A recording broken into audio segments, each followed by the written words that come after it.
instead of judging yourself against the other people around you, judge yourself against yourself a year ago.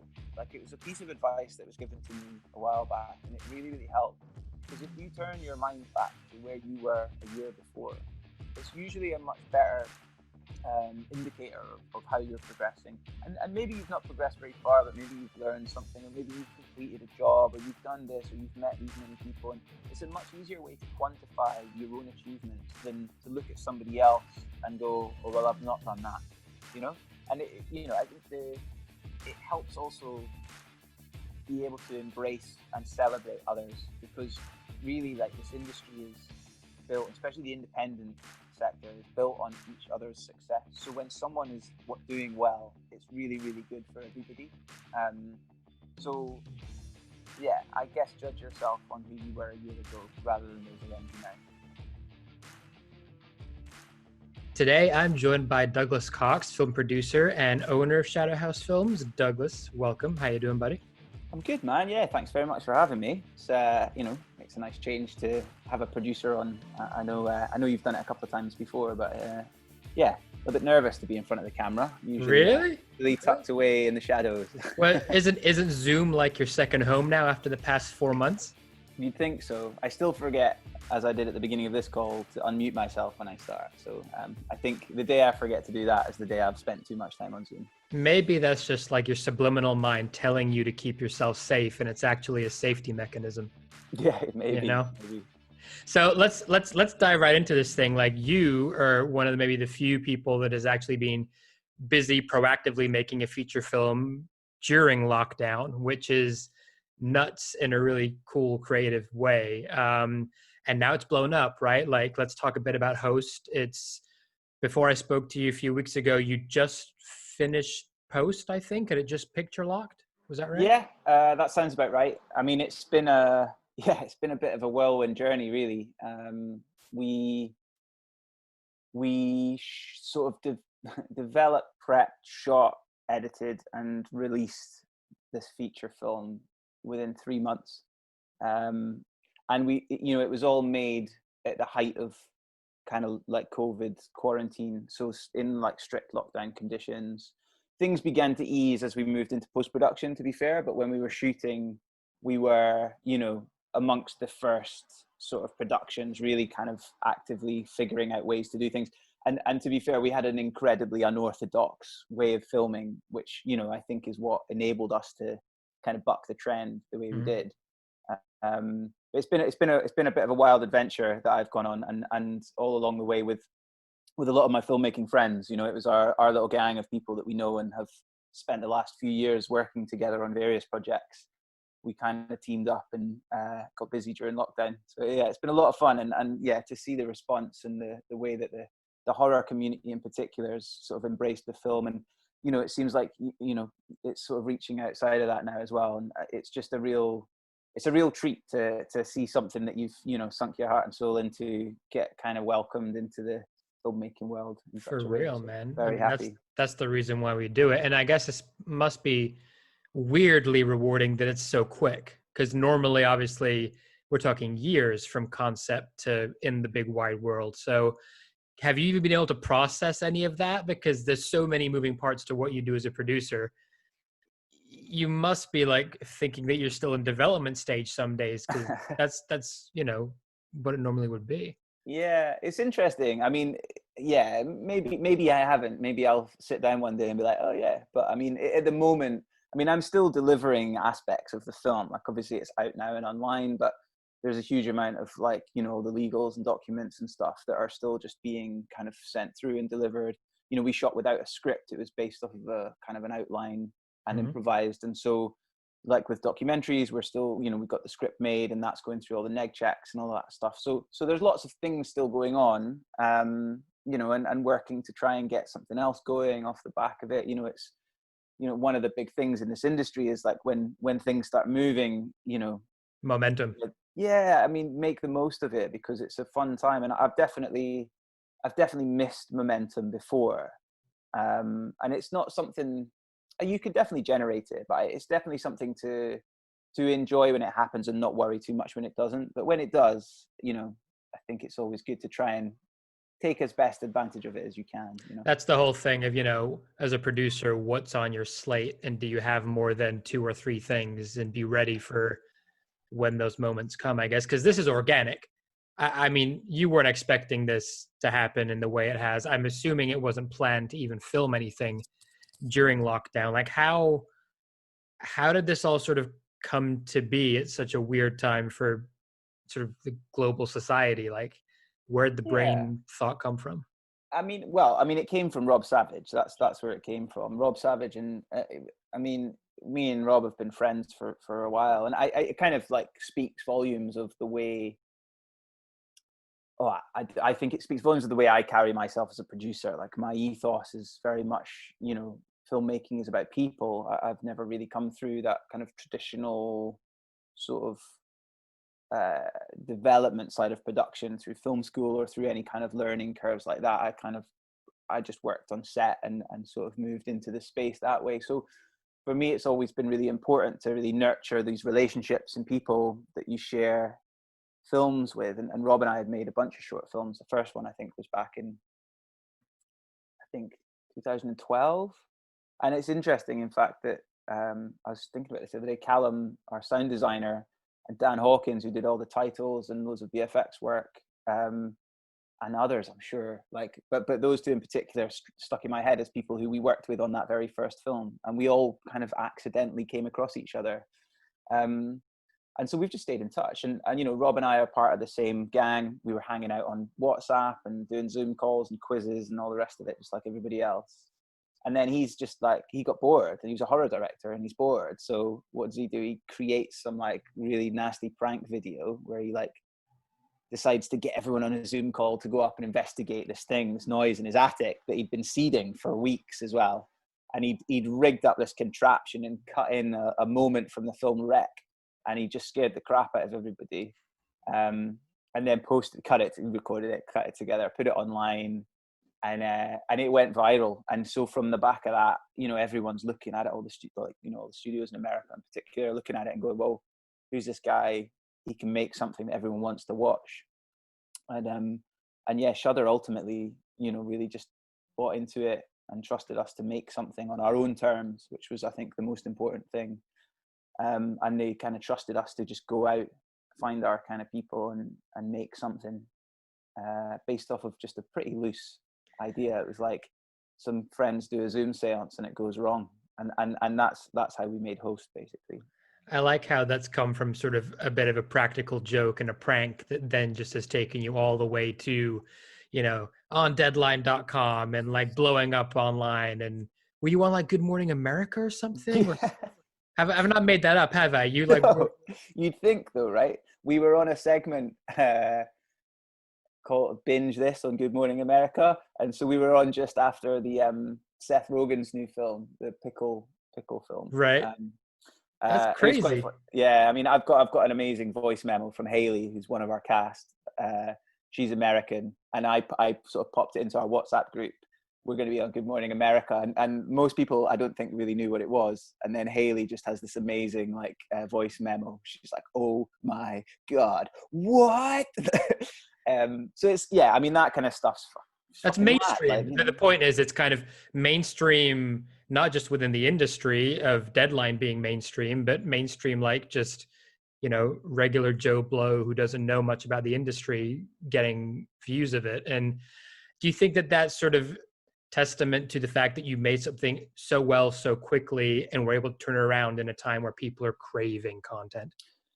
Yeah, I think definitely the speed at which we turned it around is a factor. I think horror as well is it's not everyone's cup of tea, but I think one of the things it does very well is speak to moments in our society's time and place. And I think there'll be more films talking about this particular time in our lives. It's quite interesting. I think being the first of those films out was a factor, and also just really embracing this idea of working with our friends. And so the actors all knew each other, and it added to like a found footage film, which this is, like, it added this real extra sense of kind of grounded sort of performance, because they had this pre-existing relationship, as did Rob, as did I. And so that whole, you know, it was fun. I mean, it was stressful as hell, like, you know, but it was also fun. Like, you know, if I could wake up every morning and make films with my friends, then, you know, that would be the absolute dream. And you know, make friends with your films too. You Both are have to do that sooner or both are later. applicable. But I think also, like, you know, it is interesting that you know, me and Rob and Jed, who's Rob's one of Rob's real creative partners, like, we've made films within the horror community for quite a while. We made Absence, Dawn of the Deaf, and Yeah. Salt, and they really kind of helped shape our sensibilities as filmmakers, but also introduced us and enabled us to reach out and communicate with the community of people who love horror films and genre films in general. And I think they were, from our perspective, like they are who we were serving for the film. And what's really lovely is that they embraced it, and then off of the back of that and all the buzz and joy from that, it sort of spread into the kind of more mainstream audience, and that's great, and that's really, really exciting. And you know, I guess, like, I think everyone's been spending too much time on Zoom, so like, we made a horror film on Zoom. To get us Hopefully it'll off it. give people the Yeah, shits about yeah. Zoom, so Now, nobody now wants to do it anymore. they'll just move to Skype and like Google Hangouts now instead. Yeah, that's even worse for you know, it's less protection from the spirits, Less as far as I've heard. protection from the spirits. Those seances should be Zoom only, and now that's being breached. Parties up.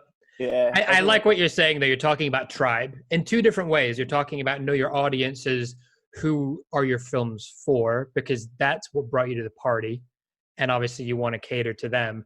But also, as filmmakers, have your tribe. Know the people that you work with, but that it's not really, I mean, it is a work relationship, but actually it's beyond that. It's a partnership, it's a friendship, it's you're growing together. And if you look at anyone in the industry, you kind of see those patterns everywhere. Like, that really is what it's about. Otherwise, you I don't think make art by yourself. you can, yeah, that's a good point. And I think Host is a perfect example. Like, Rob's mentioned it a bunch of, this is a film that's a real testament to collaborative engagement. Like, so this film is as much the cast as it is Rob's, as it is mine, as it is our editor, as it is everybody who took part, all 46 people who made a material contribution to this film. Like, it wouldn't have happened without any single one of them. And certain people in particular, their work is just very visible on screen.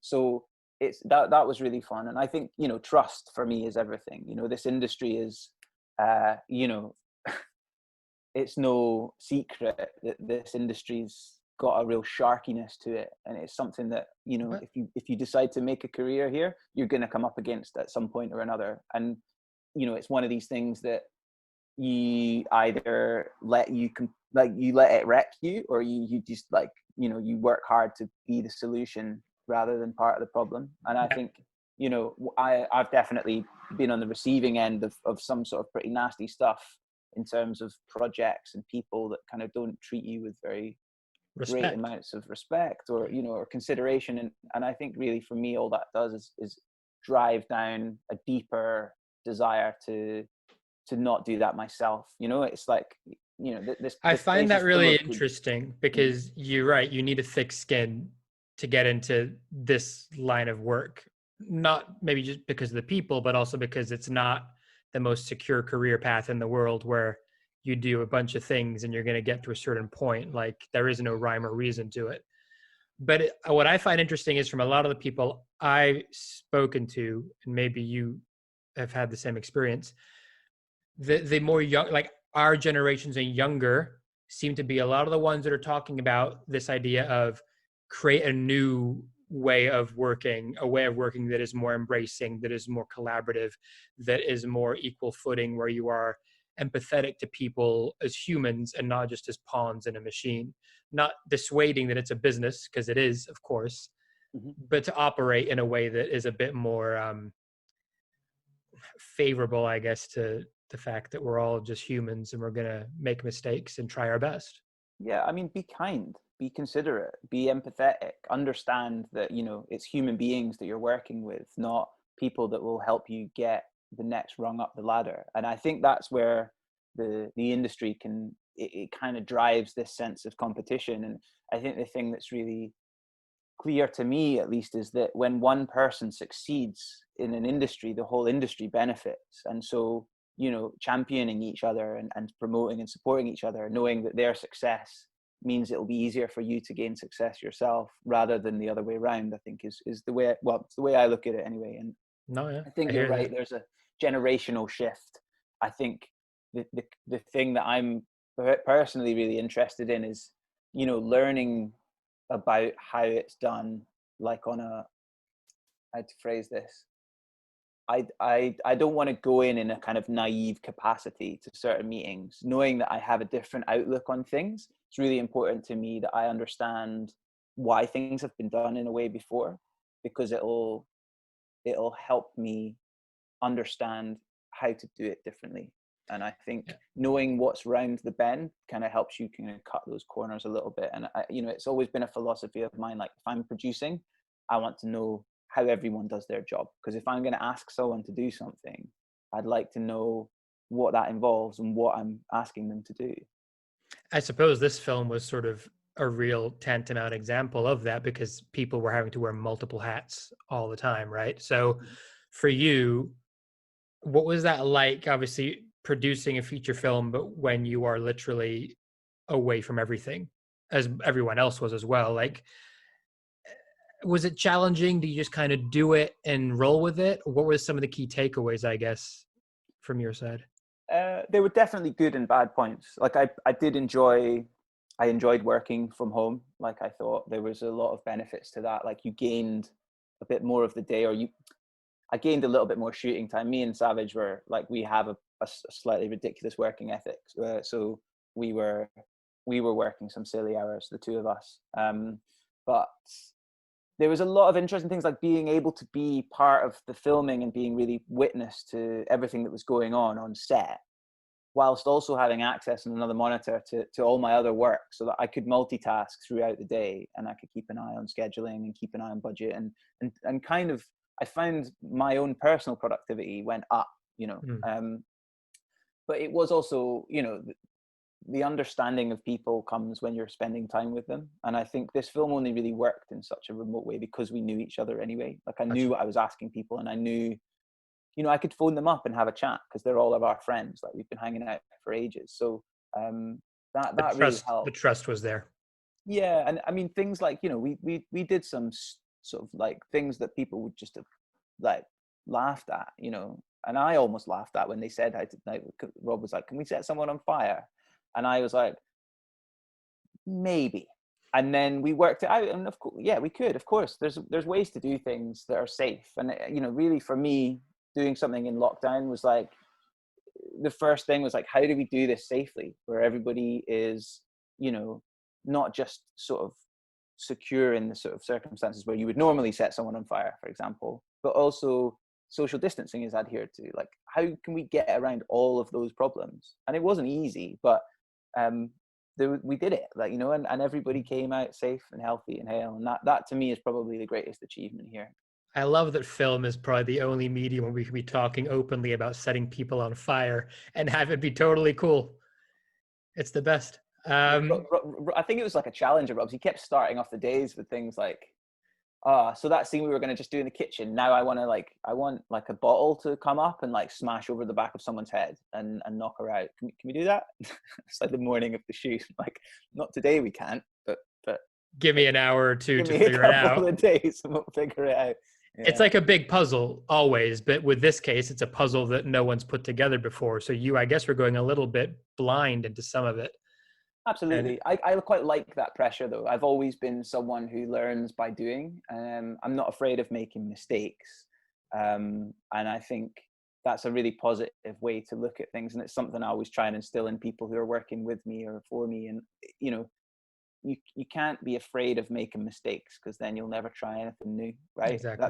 That's I mean, it's quite an age-old sort of saying, but I think if you surround yourself with people who you can trust and who you can trust to do their jobs properly, then, even if mistakes are made, you can hopefully identify them along the way. And I think, it gives you a space where you can really minimize the impact of that kind of stuff. And, this whole process was, how do we make a film in quarantine, and a film that is not just a film, but something that's like impressive and that, speaks to the previous work that we've done.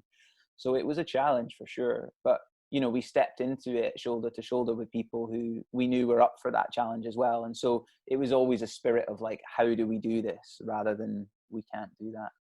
It is that thing of, you are as good as the people that are around you. And when that comes together and aligns and you all have the same kind of mindset and ethos, then you can make shit happen. And mistakes are par for the course. Like you said, I mean, you can't make anything, whether it's a film or a business, without slipping up somewhere and learning from it. So, kudos to you guys for doing that. I want to touch on the point you made about being a big advocate of doing the do and the sort of DIY approach that you clearly have in your kind of DNA. Because I know from our chats, you didn't do the film school route, you didn't go down that road. You kind of just went in and started to make stuff. So it'd be interesting if you could speak to that a little bit, like your sort of origin story, I suppose, a bit of how you started out and the inspiration to get into. Yeah, I fell into a vat of radioactive whiskey when I was a boy. Like, Yep. Nah, it's dude. I mean, it's that's a good comic book hero. Go for it.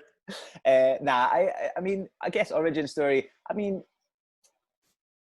okay, yeah. So I grew up in Scotland, and I studied sound production for about a year and a half on the west coast near Glasgow. And I think I'm quite comfortable now talking about academia as something that, like, whilst I'm okay at, it wasn't really I didn't find it like a really great way of learning. I never really responded to it. It sort of kind of didn't ever kind of sit right with me. And so about a year and a half into that college course, I dropped out, much to my parents' dismay, and I started working for one of my lecturers doing like live sound for some bands and stuff. And then I worked at the Edinburgh Fringe, and I met my girlfriend there and was doing lots of like live comedy shows and doing all the tech stuff for them and venue managing and stuff.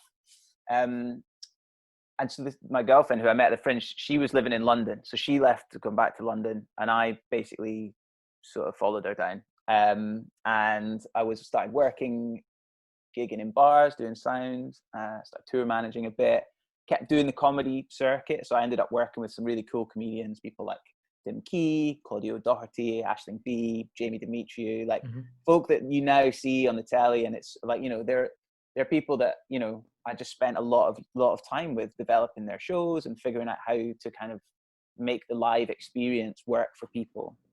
And so a lot of my time was spent with audiences and in venues and kind of, in entertainment. I also fell into running and third ADing for TV shows, which again was not really I didn't really understand anything about it. I was just trying to earn enough money to live in London. Living in London. Yeah. And so, yeah, I did that for a year, about 7 years, really, from the age of about, 18, 19. And then really kind of got to a point where I just had not really kind of developed a career. I was just doing lots of different things, and sat myself down one day and was like, I need to figure out something that I really want to do. Like, I just want to have some focus. And I sat down in a coffee shop and I started writing sort of things like jobs that I thought I might enjoy or that I thought I might be good at, and would go through lists of stuff. And I went through lists of things that I thought would be good or that would be bad or that I would enjoy or wouldn't enjoy. And I got to producing, and I kind of started writing stuff, and I wrote a couple of pages of things I thought I would enjoy or things that I thought I would be good at, and just got sort of carried on writing. And I was like, oh, well, maybe this is the one. And so Bridget, my girlfriend, who's a fabulous production designer, she introduced me to a production company called Bullion, and they took me on as a runner as a production runner for a short film they were doing called The Brain Hack, with Matador Films. And I went and did that and just grafted. And then Matador took me on, Charlotte Walls at Matador took me on to be like a little development shadower in their company. And I just sort of kind of worked my way in, did some stuff at Bullion. They started getting me producing music videos and things for them.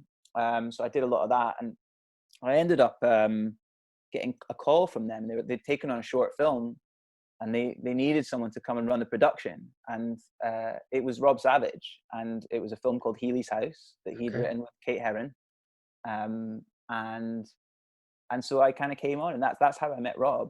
And that's also how I met Kate. And, I'm working with Kate now on a series project, and she's obviously off shooting like low key in sex education previously, and it's really interesting to see that sort of, you know, that gang from the beginning kind of transition up, and I think it's, you know, from there it's just sort of been a step process where, you know, we've made films, and then I've kind of carried on working in below the line production to earn a living. Yep.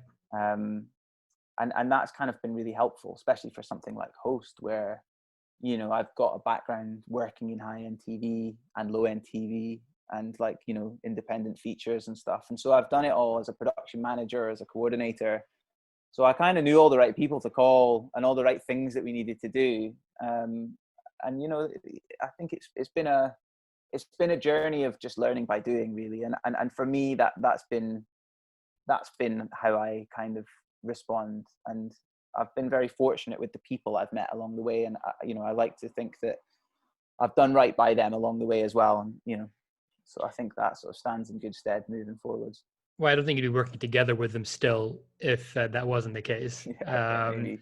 And, you know, you do kind of draw people to you as you go through your journey, and they kind of come into your inner circle anyway. But yeah, it's interesting how often that comes up, though. People that just connected randomly through some, like, by fate or chance moment, and then next thing you know, like 10 years later, they're an overnight success. Well, to be honest, Matt, like, I think, and I'm sure, I mean, I know every producer probably, and I would say most other people as well in this industry have a moment that they can attribute to like how they got started or how things really kicked into gear for them. And I think a lot of it is about acknowledging opportunity and taking it. And I think, you know, from my perspective, it's always been about just always committing. You know, if you're going to do something, just really commit to it and give it everything you can, which can at times feel pretty tough, you know, and especially, you know, there's always going to be circumstances where people don't give you much credit or consideration. And I think, you know, with those ones, you just, you suck it up and say, okay, well, that wasn't the right relationship. But like you say, when you meet your tribe, you know, you get a feeling for it. You get a sense that these are people I enjoy working with. They bring out the best in me, or I enjoy spending time with them. And Rob and Jed, for me, were two people who really, they pushed me to the extremes of what I was capable of, you know, and like they asked a huge amount from a producer, both, you know, developmentally and, like, you know, on Creatively, production. and Yeah. And so it really, like, you know, for all the extra kind of gray hairs it gave me, it was also a real feeling, you know, when I come back from a day of filming on one of our projects, there's work being done and I feel really satisfied with it. And so, you know, whilst it's not always the easiest, it's very rewarding ultimately. And I think, you know, being aware of those kind of things is really helpful. I mean, that's creativity, though, right? That's what it takes if you want to make something that you feel like you've poured everything you got into it. And if you're not going to do that, what's the point of making it in the first place? And the gray hairs are going to come anyway, so why not get a few earlier than later? What difference does that make? Yeah, for sure. So there's a few kind of strands to that, but I think the thing that would be interesting to talk to is, you know, the idea of people that are maybe starting out and wanting to look at how to navigate that journey from the early kind of years. And we're talking about this being a process, right? Mm-hmm. And I think it's an easy trap for anyone to fall into, to try and almost unorganically try and overplan or engineer your career path. I do believe you need some goals and ideas of where you're going, but obviously there is that kind of aspect of just saying yes to things like you were speaking to a few moments ago, and where that then leads you to. What kind of advice would you have, or tips would you have for anyone who is, whether it is a film school grad or a non-film school grad, just someone wanting to start getting into the world a little bit more? Yeah, I mean, it's something that I'm really passionate about. I think, like, screen education, for, I don't know if that's the right word or not, but like learning about how this industry works and figuring out a place that you feel comfortable within, like, working within it is like, it's very hard, like, because there's not like a film school obviously is a wonderful place where you can surround yourself with peers and other like-minded people, and I think like that's hugely beneficial if you can afford to do that, and you have or if you're lucky enough to get a scholarship or something, then that's wonderful, and I think it's such a great place to go and experience that and get that kind of really intense training. And I think probably one of the best things from people I know is the people they meet, you know, and actually that's where I think the real crux of a start that progresses to something more comes from. It's putting yourself into situations where you can meet people and not going and hounding them at bars, but like, you know, sharing time at festivals, going to like film talks, especially nowadays, like, you know, I mean, there's so much going on Zoom, you know, and you can access people online quite easily. And I think, you know, reach out, like, you know, if, you know, what's the worst that's going to happen? They're not going to get back to you, like, so be it, you know. And I think, you know, spending time in spaces where people who are on a similar level to you are also existing. So, you know, film festivals are a great space to kind of enjoy that kind of feel, like a bar. And, you know, a bar is a great place, right? You know, everyone wants to have a drink and chat a little. And one thing about filmmakers is, you know, we all have a bit of an ego, right? So everyone likes talking about their projects. It's quite easy with a pint to just sort of get someone chatting. And I think those are the moments where you can really develop those kind of connections. I think, you know, finding people who are, you know, equally passionate or want to do similar things, you know, and being conscious of, you know, of people. I've lost count the amount of times people come to me with films that are really kind of different to the kind of things that I make, and that's fine, like, but you know, there should be an understanding there that, like, you know, this is not really going to sit well amongst a slate of projects if you've not done your research about somebody. If you're going to approach someone, spend a little bit of time getting to know what they're all about, because it will really help those kind of conversations. And I guess know yourself well enough to know what you're bringing to the table too, even if you've not made anything yet. Kind of know what your thoughts are on certain topics, what interests you, what themes you're drawn to. Yeah, and I mean, I'm not the best. I mean, there's people who are like, I'm an oddity, I think, in some respects, because I don't come from a place where, like, I don't know, like I always worry that I don't watch enough films, or that I don't, like, you know, do enough kind of my own hobby and stuff to really focus in on that. And I think it's interesting, because really watching films and reading, I mean, I love comics. Comics has always been a huge part of my life, and, you know, I think just enjoy it, you know, and try not to lose the sense of joy that you get from watching things. I definitely got up to a point where I was overanalyzing everything I saw and trying to pick apart, like, how it was made. And from a producer's mindset, you were like, just like filmmaking sense. And I think, I don't know, I'm rambling a little. I've diverted from what you asked, but I guess that the main thing is, for me, is finding people who share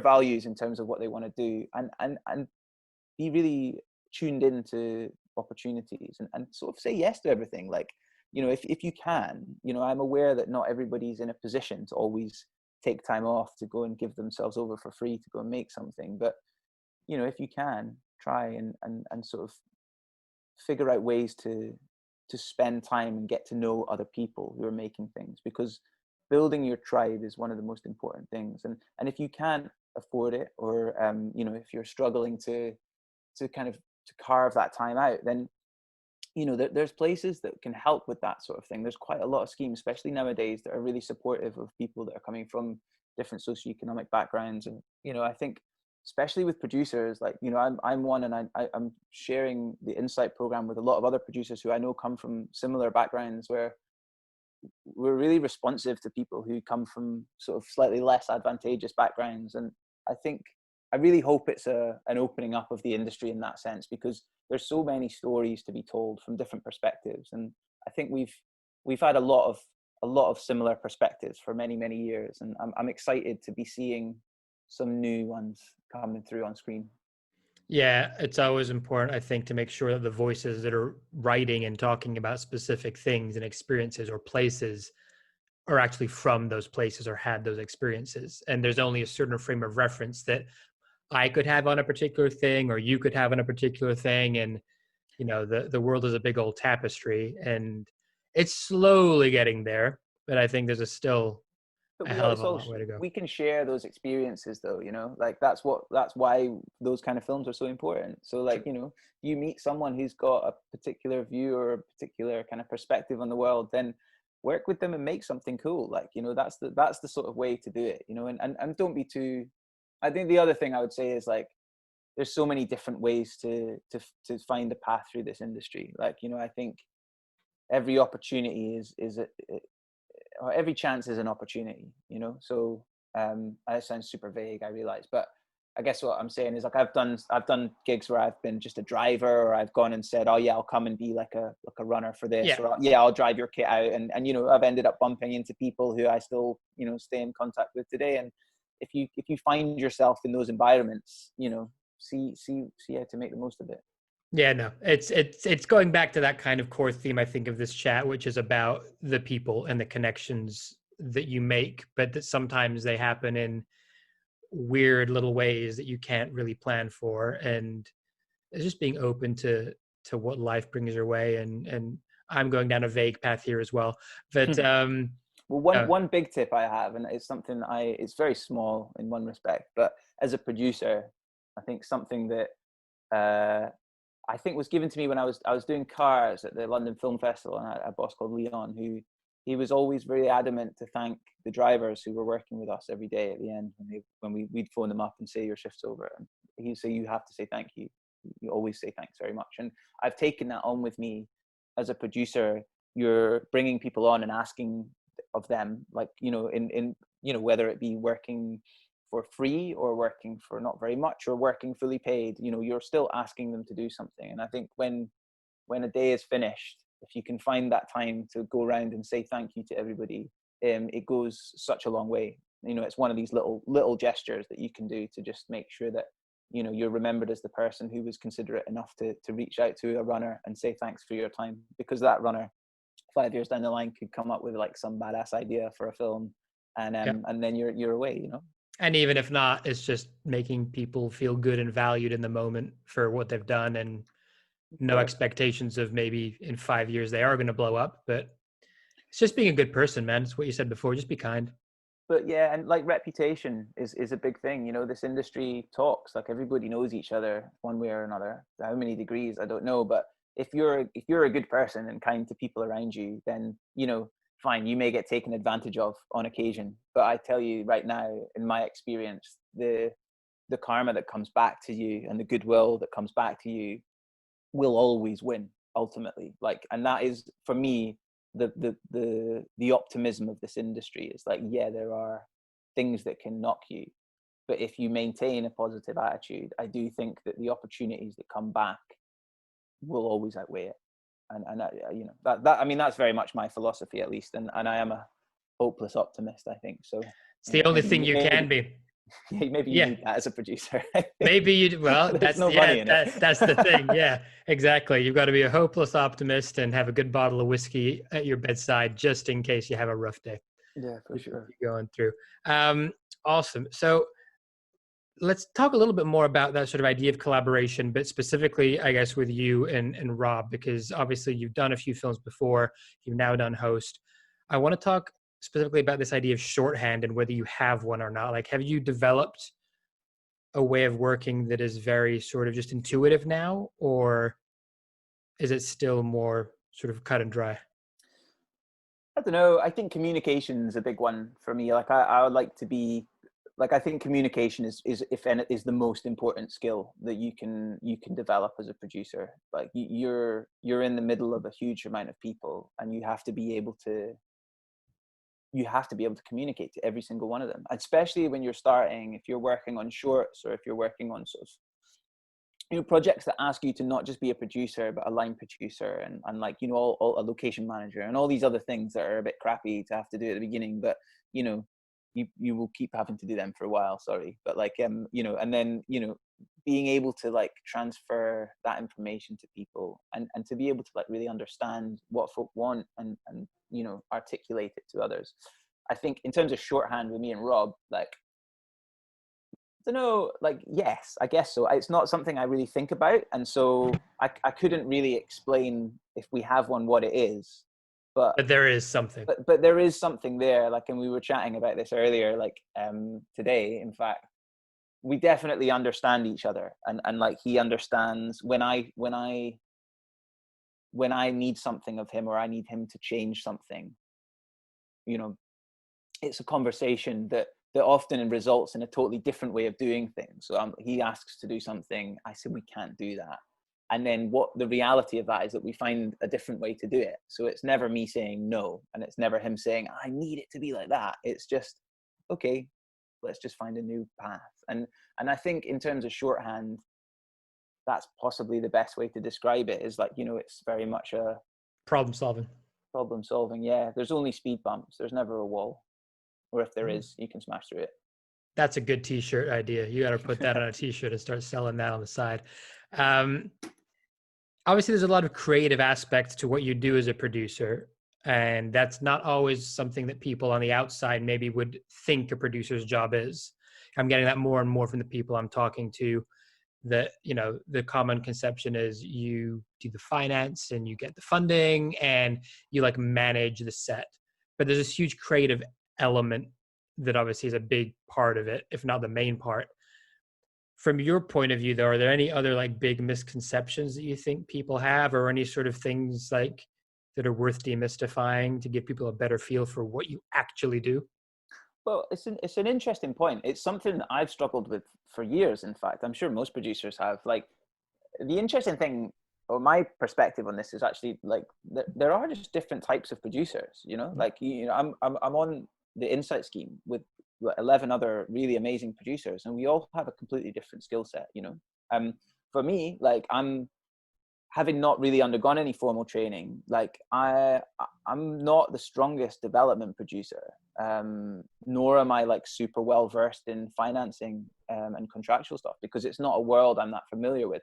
I'm learning lots about it and enjoying it. And I love development in the sense of I'm really, really good at building teams of people that work well together and crafting an environment where things and conversations and ideas can flow. But really my main skill set is production, like, and it's interesting. It's a space that I think a lot of producers can find a bit uncomfortable, actually, like being on set and being creative on set, not just with the finances, but in understanding how the logistics of something need to come together, how to achieve things. And yeah, I mean, it's just about finding the right people for things. And I think, if you've got a producer that is committed to a project, then they'll turn their hand into everything. I think one of the real traits of a producer is, someone you're just not afraid to dive into every aspect of it.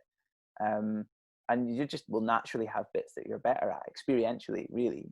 But I think really the big thing a producer can offer, which people don't realize, is a real confidant, like someone who can stand by you through a process. And that only works if you trust them and you know that they want to achieve the same thing. And that's not an easy thing to do. But there's all too often, it's the classic thing at the beginning where you look at a producer and you're like, well, I need someone to make my film. I need money to make my film. I need someone to like get the equipment and the crew and like find a location and do all this stuff.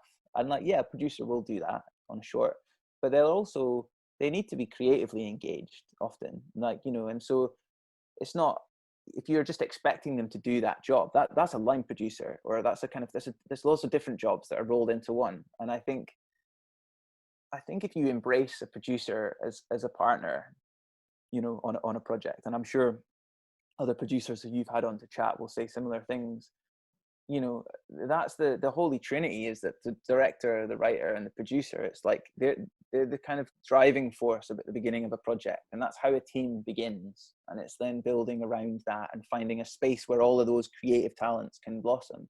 And for me, it's not about being a creative voice, but about enabling that creative voice. Okay. And so I like to have I have good taste in other people's tastes. I like to think that the people I work with, I have a huge amount of trust in the projects they bring. And I think I know quite well how to surround them with people who bring out the best in those ideas. It's interesting because it starts to get into this, area of leadership and, dare I say, management. But that whole, cultivating and curating an environment for people to live in and do their best work in. And yeah, I hear what you're saying. I think it is a similar line to what a lot of people have said about being a confidant and being that creative sort of, I guess, sounding board. But definitely being more than just the person that goes and gets the money and that's it, which I Yeah. think people do think it is on the outside. I think leadership's a good one. I think, like, it's as a producer, you're going to have to make decisions, and you're going to have to be comfortable making decisions. And some of those decisions are going to be saying no to people. And that's something that can be quite tricky, because especially if someone's looking at you as someone who's an enabler, you have to have faith in your own judgment to go back and say, actually, no, this is not something that we can do. And, coming up against that, I've done that a lot in like music videos and working with like directors who've been at it a lot longer than I've been producing, and actually turning around and being like, no, actually what you're asking for here is not acceptable because of what that means in terms of other people's time and safety and everything else. And so, but it is about communicating that. Again, it all comes back to like, how do you then tell that person no in a way that doesn't just get their back up and make them hate you because you're telling them no, And then get you off the next project because indirectly they know someone that, they've ratted out to you. And yeah. Also, like, how do you help them make what they want to make? It's like, no, you can't do that, but why don't do it like this? Or like, how about we move tomorrow a bit so that everyone can rest enough so that they're not coming and they're going to be exhausted and you'll get a shit day on set. It's little things that, just paying attention to the people around you and communicating that properly. How did you find that? Or at the beginning, like, was saying no something that you didn't have an issue with, or did you have to get over a few little barriers? No. No, I was a yes dude for ages. Oh, Like, I'd okay. be like, yeah, of course. And then I would sort of tie myself up in knots trying to figure out how to get things done.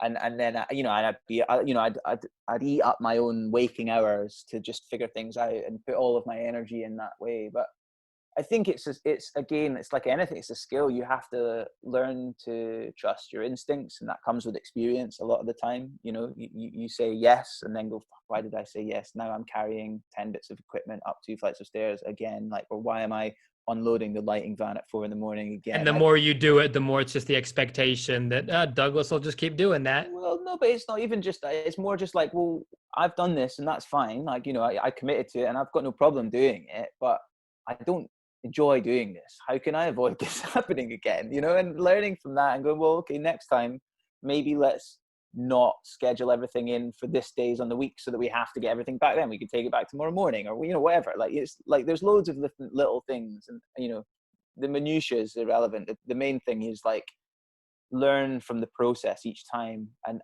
I think really take some time between experiences to like really process what's been good and what's been bad about it, and I don't do that, and I didn't used to, at least anyway. And so taking time to reflect on things is something that I think is not often done, and sometimes there's just not room for it because we're always so busy moving from one thing to the next and trying to earn a living. So if you can find time to go take a walk in the woods and or take a walk down the street or whatever it is, and just have a little contemplate on things, I think that can be really helpful. Yeah, I like that. I don't think it's spoken about enough in terms of just, if nothing else as well, just giving yourself a moment to appreciate what you've done, because making anything is fucking tough. I don't care what anyone says. Like, if you think about it, every time a film is made, it's kind of a minor miracle that you bring all these moving parts and people together in a way that actually puts something out at the end of it. And I think everybody that gets involved in that process does deserve a lot of credit, no matter what the opinion of the art is at the end is irrelevant. Just Yeah. And I think it's interesting, actually, that you've reminded me of something that really helped, because when I was starting out, a lot of the time I would question what I was doing. I like, I don't know, like, I think it's a particular industry where you can work incredibly hard and not be sure whether it's been worthwhile or not. And especially when you look at people around you and go, oh, they're which doing is so always well. good to do. Always good to do. Well, I think it is important to do, but the thing that's more important is to understand that instead of judging yourself against the other people around you, judge yourself against yourself a year ago, like it was a piece of advice that was given to me a while back, and it really, really helped. Because if you turn your mind back to where you were a year before, it's usually a much better indicator of how you're progressing. And maybe you've not progressed very far, but maybe you've learned something, or maybe you've completed a job, or you've done this, or you've met these many people. And it's a much easier way to quantify your own achievements than to look at somebody else and go, oh, well, I've not done that, you know?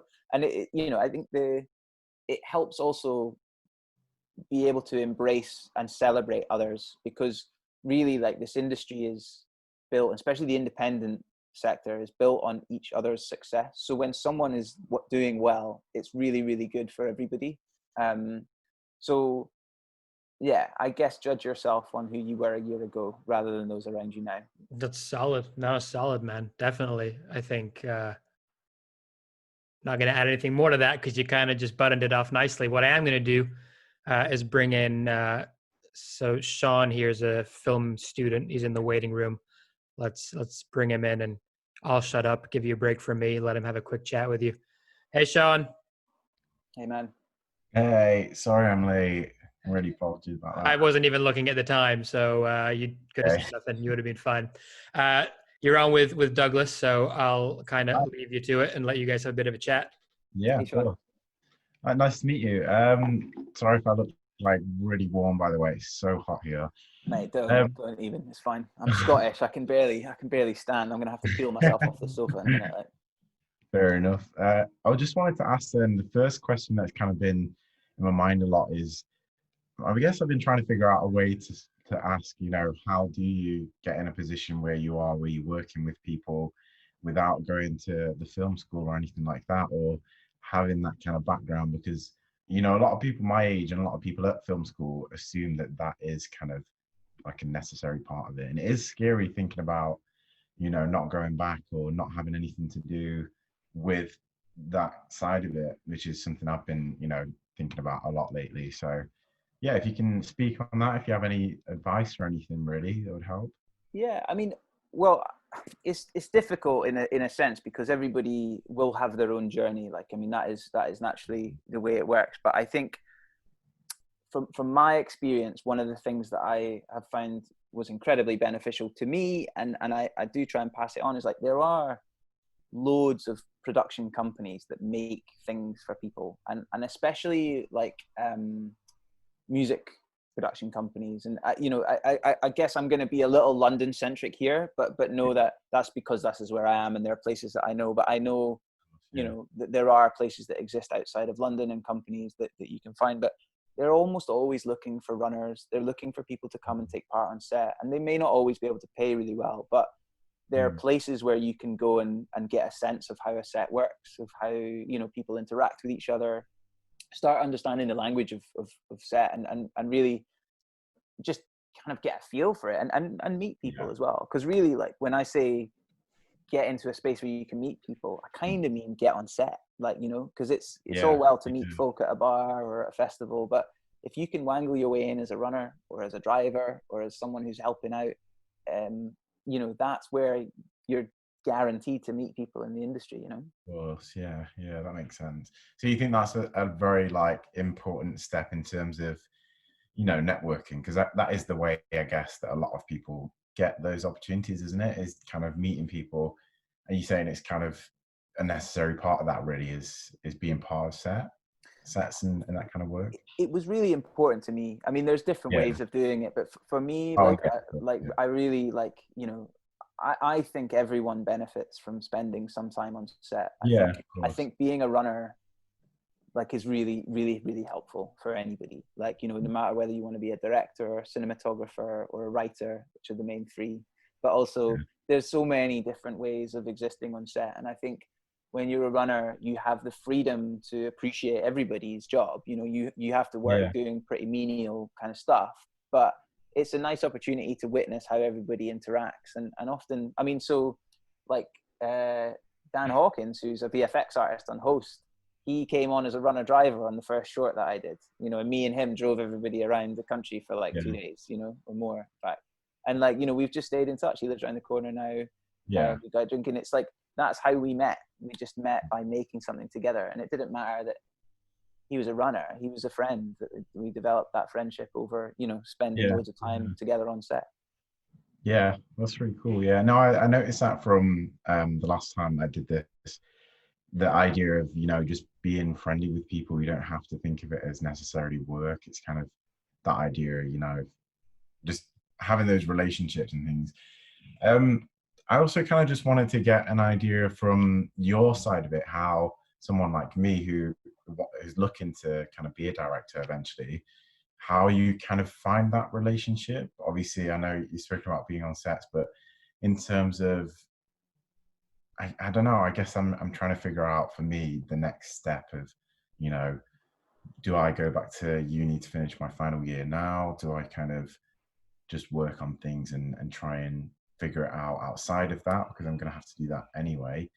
And kind of, yeah, there's a lot there that I just said, but Yeah, you know. no, I mean, so as a director, I think, you know, it's tricky.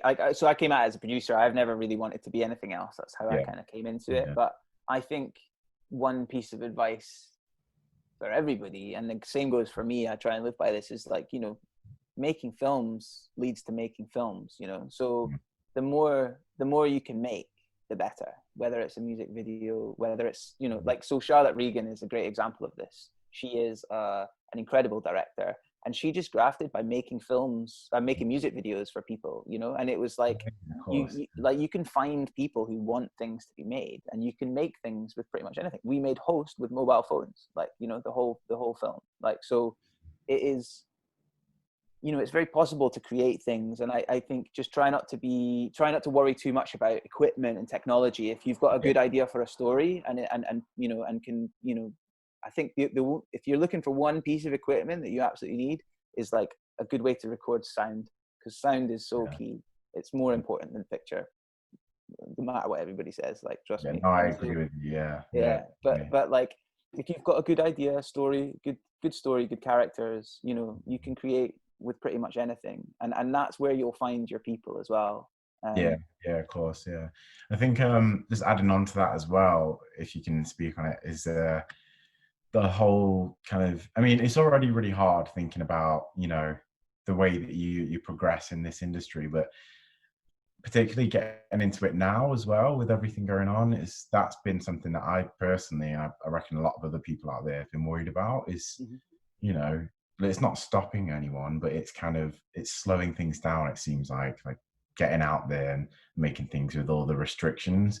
I mean, have you noticed certain things like in your work or with your part in the industry as well?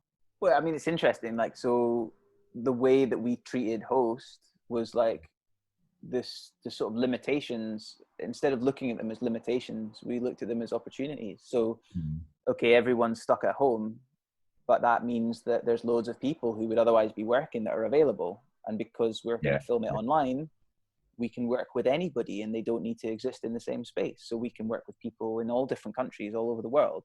So there's lots of cool opportunities there, and there's different ways of making things. Like, obviously you can't do loads of stuff, but I think I would look at it as an interesting space to explore. As a director, I think, you know, you'll already be looking for different ways to tell stories. And I think, especially as the world moves and finds its way in this current kind of madness, then, you know, there will be naturally different ways of telling stories coming out. And I think there's lots of opportunities now to explore that. Like, I mean, the status quo of how things have been made is been torn up a little bit. And I think, you know, the industry is generally going to take a while to find its feet. But it could be a good thing at the moment. Well, it's not. I personally, and sorry to be a bit of a cynic here, I don't think it's going to settle properly for quite some time yet, and especially for independent film and for shorts in particular. It's really hard to find a way to do that safely without the kind of the benefits of, like, you know, additional finance and stuff. And so it's like finding ways to use that to your advantage, though. And like, you know, if you put your mind to, like, rather than, oh, I wish this wasn't a problem, like, what are the opportunities that it offers us? And obviously that's very easy for me to say, but you know, for example, like I mentioned on Host, it was very much like, we have lots of talented people around the world that are not currently doing very much else, and that is still the case. So, maybe think big about the kind of people you want to work with, because they might just be sitting at Yeah. home waiting for something to do. Yeah, to be fair, I found that the case already, to be honest. I mean, me and Ashley were going to work on a film that I was supposed to make at the end of my second year. And it was already sort of in progress. It was kind of towards the end of it, really. We were about to shoot in the next maybe month or so. And then obviously the lockdown happened. So instead of kind of, as you say, it's all about your outlook. Instead of just thinking that I can't make anything, I tried to make something over Zoom, exactly kind of this. And we managed to make something that, I don't know if Ashley agrees, but I thought it was quite good. Yeah. I thought it was, yeah, it's a challenge, like you say, but yeah, it's definitely doable. But Right? making things is everything, right? That's why we're here, like Yeah. make something. It doesn't matter if it's amazing or if it's crap. Like, it could be somewhere in the middle. It could be one end, it could be the other. But Yeah. you're creating something, you're learning more, and each experience is only going to make you stronger and kind of, push you towards something else. And it's Yeah. either a really positive space that creates something great, or it's a learning experience. You win or you learn. Like that's that's a philosophy that I think is really kind of helpful. Yeah, definitely. I mean, I've been looking into different sort of ways to make things at the moment. I've even been thinking about, I guess similar to this, like a podcast, like a fiction podcast, because I've seen that they're growing in popularity as well. And I don't know, it seems like a niche industry, but a lot of the time those podcasts get turned into films because they're already really polished, well-written scripts. I was thinking that could just be a really good way for people who are struggling with making things to still write something, of course, and then without having the restrictions of filming anything, can just kind of have people voice it, really. And with good sound design, it could be Podcasts are great. They're a great way to explore creativity, because they're one of the last sort of real creative mediums that's completely unencumbered. Like anyone can go and make a podcast. I mean, Exactly. there's a lot of podcasts out there, to be fair, but I think exactly. if you're going to create something fiction, there's loads of cool, like Welcome to Night Vale's got a really interesting series. There's loads of cool things. Explore creativity in all its forms, I think. And wherever you go with it, the more you experience it, the more people you'll meet. And like I was saying to Ash earlier, like that's where the sum of multiple people is always going to be greater than you on your own. So try and find and collaborate with people and learn and grow together, because that's how all the best films and things are made, I think. Yeah, I agree. Yeah, I mean, even now, just this conversation is nice to talk to people again about film. Being away from uni for so long. Yeah, no, thank you though. It's really helpful. Sort of, I do think I tend to, much like everyone else at the moment, get into that state where you just don't have a good outlook on things. But it's nice talking to somebody like you who kind of, can change that a little bit. So yeah. Thanks, man. Well, look, I mean, just I guess try and stay positive. It's not the easiest of times, especially when we're all kind of separated from each other. Because really, like the fun is on set, in my opinion. Like I enjoy hanging out with people, having a laugh, and it's a shame that doesn't exist in the same way. But we have experienced that on Host in our own way over the last few months, and so it is there. It is possible, and I think it's going to require us all to just change our vision a little bit and just sort of glance in a different direction for a while. And I'm sure things will find a way back. And this film industry, it's incredibly flexible. Over the years, it's changed so many times, and I have no doubt it'll find a way through this. And we'll be part of it. We'll have to figure it out along the way. Yeah, hopefully. Ashley, if you could send me the Host link as well, then I'd love to check it out as well. Yeah, I'm gonna get Douglas to share all the links, so I'll share them with you and anybody who wants them. Yeah, no, absolutely. It's you get a free trial. Get it on Shudder. It's on a free trial up there. So really? On Shudder? Yeah. Yeah.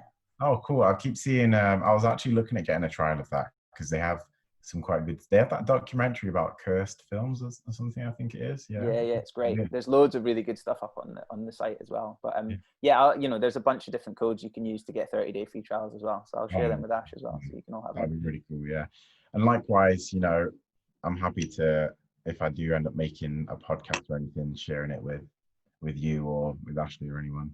if you want to But check this is it. Whatever you make, share it. Like, you know, Yeah, that exactly. is 101. Like, you know, be proud of what you make, share Yeah, it, and then, like, you know, people are either gonna like it or they're not, and just take that in its yeah, best form, and you know, learn from it, enjoy it, you know, make things, share things, create and celebrate. You know, it's what this whole industry is about. perfect. Yeah, thanks. I do appreciate it. It's given No me worries, a man. better outlook, I think, at the moment. Cool, man. Well, yeah, enjoy, and you know, if you ever want to reach out, you know, you can find me pretty easily on the website and stuff. So by all Yeah, means, drop us a definitely. line. Will do. Yeah. Cheers. I appreciate Cool. it. Nice to meet you, Sean. Thanks, Sean. Cool. I'll hop off. Take it easy. See you later. Awesome. Cool, dude. I'm mindful of time, so let's wrap this one up. I guess a little few moments to you really at the end here, just to, you know, share any kind of final thoughts or anything you want to wrap it up with, parting messages for people, and then, you know, where people can find you, connect with you on the socials, find out more about Host. Just take a moment to drop away. Yeah, I mean, I guess the takeaway, there's no real like answer for anything that you can go and find. I mean, trust me, I've looked myself, but there's lots of opinions and lots of different ways of doing it. And I'm always a big fan of hearing how other people found their path and took their journey, because every different experience has something that people can relate to. And I think I think exploring that, and asking people when you meet them how they got to where they got to is always a good way to open those floodgates up a little bit. I challenge any director to not want to tell you how they got to where they got to.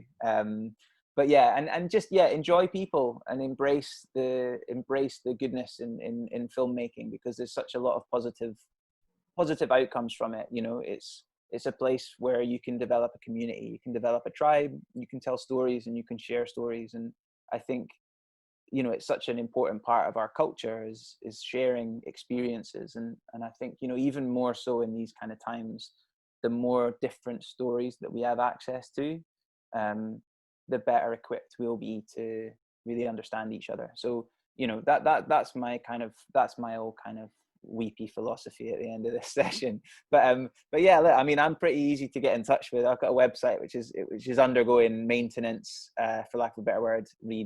Still trying to get it up and running. But there's a contact page there at shadowhousefilms.co.uk, and just find me on Twitter or on Instagram. I don't really do social media very much, but you know, by all means hit me up, and you know, we can, well, when I finally check my Twitter, I'll get back to you, and yeah, we can catch up. But I'm always really open to hearing from people, and I'm quite happy to chat about things like any other filmmaker. You know, just ask me about myself and I'll ramble on for a while. So Awesome. but yeah, thanks Ash for having me. It's No, always my nice to pleasure. chat My a bit. Sorry, pleasure, I've just man. rambled on like a Not even, Scottish I would knob have, for a no, while. I would have cut you off if you were rambling and if it wasn't useful. So no, you're all good, man. Listen, thank you. It's been awesome. I really appreciate it. And send me all the links to everything for Host, and I'll plug those away. Congratulations on, you know, the whole thing, the success that you're seeing now, but also just the, you know, feat of making it in the period that you made it in, and for being the first. You know, really, like, you guys are maybe going to look back in X number of years and realize there's a bit of a trailblazer thing that you did with that movie. So Yeah, well, congratulations. hopefully we can go make another one. You know, There you go. that's the thing. Films. I think it was Jason Blum actually did a really interesting talk, which is worth watching, on the Sundance. The Sundance one. Thing. Yeah. And he kept saying, I think it was films beget films, and I think it's, you know, like I was saying earlier, I think it's so true. You just make things, and you know, like, you know, I think naturally it will lead to another thing. And so yeah, hopefully we get to do another one soon. And you know, if it's anywhere near as well received, then I'll be super happy. Awesome. Yeah, you can get on Good Morning America and Britain, and that'll be like Yeah, maybe. the double whammy. Awesome. Well, listen, dude, I'm going to leave you to it. I know you've got another call to get to, but thank you so much for doing it. It's been a pleasure. Pleasure, man. Thanks very much. Take it easy. Bye-bye. Bye-bye.